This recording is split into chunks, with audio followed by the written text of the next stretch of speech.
حضرت سیدنا فضیل بن عیاض رحمت اللہ تعالی علیہ بہت بڑے بزرگ گزرے. آپ نے دیکھا کہ آپ کا بیٹا نا کسی کو دینے کے لیے دینار تول رہا، تو جو دینار تھے نا ان کے اوپر مٹی لگی ہوئی کیونکہ تول کے دینے تھے کسی کو.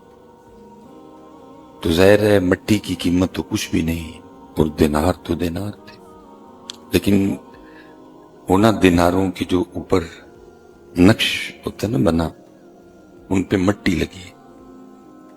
اب وہ بچہ کر کیا رہا ہے کہ ہر دینار کے اوپر سے نا مٹی صاف کر رہا ہے تاکہ دیناروں کے وزن میں مٹی نہ تلے.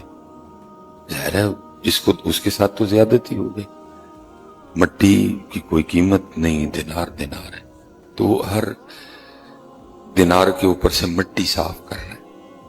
تو حضرت فضیل بن عیاض نے اپنے بیٹے کو دیکھا تو آپ نے فرمایا میرے بیٹے تیرا یہ عمل کہ تو دیناروں کے اوپر سے مٹی صاف کر رہا ہے تاکہ مٹی بھی دیناروں کے وزن میں نہ تل جائے، تیرا یہ عمل 2 حج اور 2 عمرے کرنے سے افضل ہے.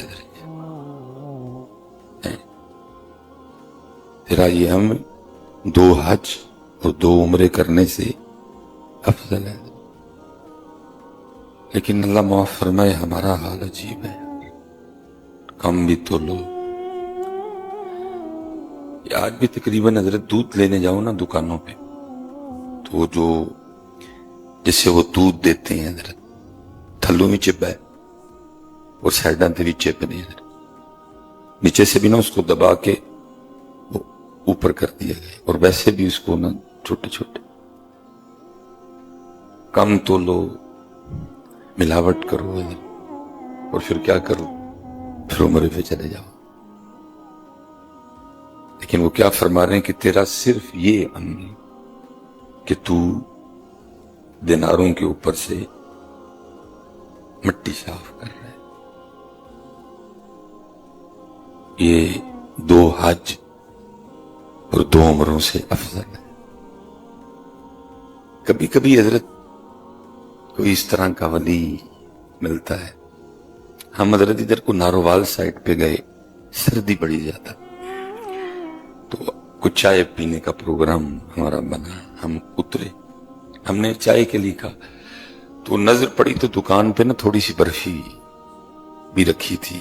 کوئی بزرگ تھے تو ہم نے ان سے کہا کہ حضرت کو تھوڑی سی برفی بھی دے دیں صاحب. تو میں نے حضرت اس بندے کو دیکھا کہ اس نے جب ترازو، چھوٹی سی وہ ترازو تھا، تو اس سائڈ پہ نا انہوں نے کاغذ رکھا اور اس کے اوپر برفی کے ٹکڑے رکھے، لیکن اس سائڈ پہ بھی انہوں نے کاغذ رکھا، اس کے اوپر پھر انہوں نے بٹے رکھے. یہ رب کا ولی تھا جی، وہ رب کا ولی تھا کیونکہ حضرت کاغذ بھی تو برفی کے وزن میں تلنے لگا تھا نا صاحب. کاغذ کے پیسے تو تھوڑے سے تھے، برفی 1200 روپے کلو تھی.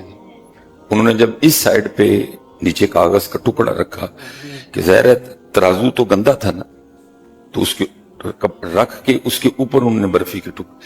اب اس سائڈ پہ انہوں نے صرف وہ بانٹ جس کو ہم پنجابی میں کہیں گے وٹے، وہ ہم نے میرے خیال سے پاؤ برفی لیے تھے. لیکن انہوں نے کیا کیا، انہوں نے حضرت اس سائڈ پہ بھی کاغذ رکھ کے اس کے اوپر حضرت انہوں نے بانٹ رکھے. میں نے کہا یہ جو ولی حضرت جی کا پتا ہے کیسا تول پورا ہے حضرت، کہ اگر ادھر کاغذ رکھا ہے تو پھر ادھر بھی کاغذ، تاکہ برفی کے پیسے لگیں حضرت، کاغذ کے پیسے برفی کے پیسے میں نہ لگیں. لیکن افسوس حضرت آج یہ رنگ ہمارے پاس نہیں رہے. جدہ جدہ جتھے جتھے دا لگا دا کوئی باز نہیں آتا. نہیں بیٹا، حلال کھاؤ، اپنے تول پورے کرو حضرت. اللہ معاف فرمائے حضرت جی، کون سی چیز ہے حضرت جی. اور میں حیران اس بات پہ ہوں کہ آپ فلٹر پہ چلے جائیں تو حضرت لوگوں کا رش لگا ہے صاف پانی پینے کا. جو ذرا اور لینڈ لارڈ ہیں انہوں نے اپنے گھر نیسلے لگوا لی ہے، ایکوافینا لگا رکھا ہے اور پانی آ رہے ہیں. اگر پوچھو تو سب عام سے عام بندے کو جو بالکل بھی پڑھا لکھا نہیں ہے وہ بھی آپ کو آگے سے پورا فلسفہ سنائے گا ذرا جی گندے پانی کے جو نقصان پہ ہے، جی گندا پانی پینے سے لیور خراب ہوتا ہے، گندا پانی پینے سے جو ہے نا وہ کڈنی خراب ہوتی ہے، گندا پانی پینے سے یہ ہوتا ہے. آپ کو پورا حضرت 15 منٹ کا مضمون ہر بندہ سنائے گا گندے پانی کے. لیکن میں اس بات پہ حیران ہوں کہ گندے پانی کے نقصان کو تو ہر بندہ مان رہا ہے، لیکن گندے رزق کے نقصان کو کیوں نہیں مان رہے؟ حالانکہ گندا پانی تیرا لیور اور تیری کڈنی خراب کرے گا، لیکن گندا رزق تیری نسل خراب کر دے گا، تیرا بیج خراب کر دے گا، تیری نسل کو تباہ کر دے گا گندا رزق. لیکن کیا ہے، گندے پانی کے نقصان کو مان رہے ہیں سارے، لیکن گندے رزق کے نقصان کو فرمایا بیٹا صرف تیرا یہ دینار کے اوپر سے مٹی صاف کر، یہ دینار کے اوپر سے صرف مٹی صاف کرنا کہ کہیں مٹی دیناروں کے وزن میں نہ تلے. یہ 2 حج اور 2 عمروں سے افضل عمل ہے. اس لیے حضرت بہت دھیان رکھو، حضرت بہت دھیان رکھو، حضرت اپنا رزق صاف کرو. میں کہتا ہوں حضرت حلال کی جو برکتیں ہیں وہ تو نسلوں میں چلتی ہیں، لیکن حضرت جی فی زمانہ جو حلال کی کوالٹیاں ہیں، جو حلال کے فوائد ہیں، ان میں سب سے پہلا اور بڑا فائدہ یہ ہے کہ حلال بڑھتا ہے. حضرت حرام بڑھے گا نہیں کبھی بھی، حضرت حلال بڑھے گا، یہ پھلتا ہے، یہ پھولتا ہے، یہ آگے چلتا ہے. حرام کبھی نہیں بڑھے گا، اس میں بے سکونی ہوگی، اس میں سکون نہیں ہوگا. حلال پھیلے گا. یہ نبی پاک علیہ الصلوۃ والسلام کی بارگاہ میں کچھ شخص حاضر ہوا اور آ کے عرض کی، اے اللہ کے رسول علیہ السلام، میری جو روزانہ کی سیلری ہے نا وہ 10 روپے ہے، لیکن پوری نہیں پڑتی، بڑی مشکل سے گزر بسر ہے، ادھار لینا پڑتا ہے، آپ کچھ عنایت فرمائیں. کچھ بھئی یہ جتنے فیس بک پہ وظیفے چل رہے ہیں نا، یہ وظیفے تب کام آئیں گے جب آپ کما کے حلال لاؤ گے. اللہ کا نام لینے سے حرام میں برکت نہیں آتی کبھی بھی. یہ ایسا دم کوئی ایجاد نہیں ہوا کہ آپ وہ بکری آپ کتے پہ کریں تو وہ بکری بن جائے.